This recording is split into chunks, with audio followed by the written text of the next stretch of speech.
Hi, అందరికీ నమస్కారం. August 21 world senior citizens day. ఈరోజు 60+ ఉన్న వాళ్ళందరినీ మనం సీనియర్ సిటిజన్స్ అంటూ ఉంటాం.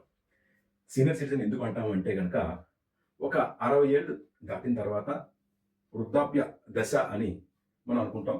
సో అందువల్ల గవర్నమెంట్‌లో అయితే గనక 58 లేక 60కి ఒక రిటైర్మెంట్ ఉంటుంది.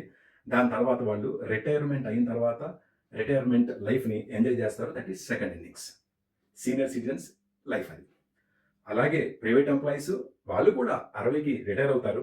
కాకపోతే వాళ్ళు గనుక కొంచెం ఓపిక ఉండి వాళ్ళు చేసే సత్తా ఉంటే గనక వాళ్ళు ఒక కన్సల్టెంట్ రూపంలో ఉంటారు. అదే కనుక స్పోర్ట్స్ తీసుకుంటే గనక స్పోర్ట్స్‌లో 35 ఏళ్ల నుంచి 45 లోపల రిటైర్మెంట్ ఉంటుంది. ఎందుకంటే ఫిజికల్ యాక్టివిటీ ఉంటుంది. సో వాళ్ళు ఆ టైంలో రిటైర్ అవుతూ ఉంటారు. అంటే వాళ్ళని 60 దాటాకే మనం సీనియర్ సిటిజన్ అనొచ్చు. బట్ స్పోర్ట్స్‌లో తొందరగా రిటైర్ అవుతారు. అయితే ఈ విషయం మీకు ఎందుకు చెప్తున్నానంటే స్పోర్ట్స్ చెప్పాను, గవర్నమెంట్ చెప్పాను, ప్రైవేట్ చెప్పాను. అయితే మన సినిమా హీరోస్ వాళ్ళకి కొంతమందికైతే అసలు రిటైర్మెంటే లేదు. రిటైర్మెంట్ కూడా యాక్సెప్ట్ చేయరు. 60 ఏళ్ళు దాటిన తర్వాత, 70 ఏళ్ళు దాటిన తర్వాత కూడా హీరోలుగా చలామణి అవుతూనే ఉంటారు.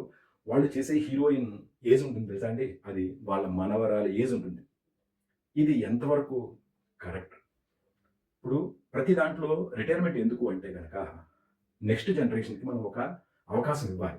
అందువల్ల రిటైర్మెంట్ అనేది ఉంటుంది. అంతేగాని ఇప్పుడు కూడా నేను హీరోగానే ఉండాలి. నా నెక్స్ట్ జనరేషన్ నేను ఇంకా ముందుకు తీసుకురాను అంటే గనక it is not a correct thing అని నేను అనుకుంటున్నా. సో 60 దాటిన తర్వాత ఈ గ్రూపులు, ఈ డబ్బాలు కొట్టుకోకుండా హీరోస్ రిటైర్ అయిపోయి చక్కగా రిటైర్ అంటే కళామ్మ తల్లికి సేవ చేసే వాళ్ళకి రిటైర్మెంట్ అనేదే లేదు.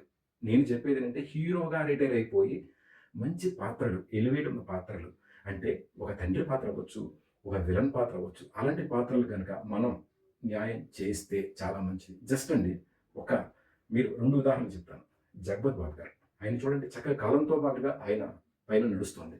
అలాగే ఇప్పుడు చూస్తే 'రాజేంద్ర ప్రసాద్' గారు. ఆయన కూడా కాలంతో పాటుగా ఆయన పైన నడుస్తుంది. మిగతా హీరోలు కూడా అలా గనక ఫాలో అయితే గనక వాళ్ళ ఏజ్‌కి వాళ్ళు రెస్పెక్ట్ ఇచ్చేవాళ్ళు అవుతారు. హోప్ నా మెసేజ్ మీకు నచ్చినట్లుగా భావిస్తాను. మీరు నాతో ఎంతమంది ఏకీభవిస్తారో దయచేసి మెసేజ్ చేయండి. Thank you so much. Survey జనా సుఖినో భవంతు. మీ ఇంట్లో పేరెంట్స్‌ని జాగ్రత్తగా చూసుకోండి. Senior citizens day today. తల్లిదండ్రుల దీవెనలు తీసుకోండి. Thank you so much.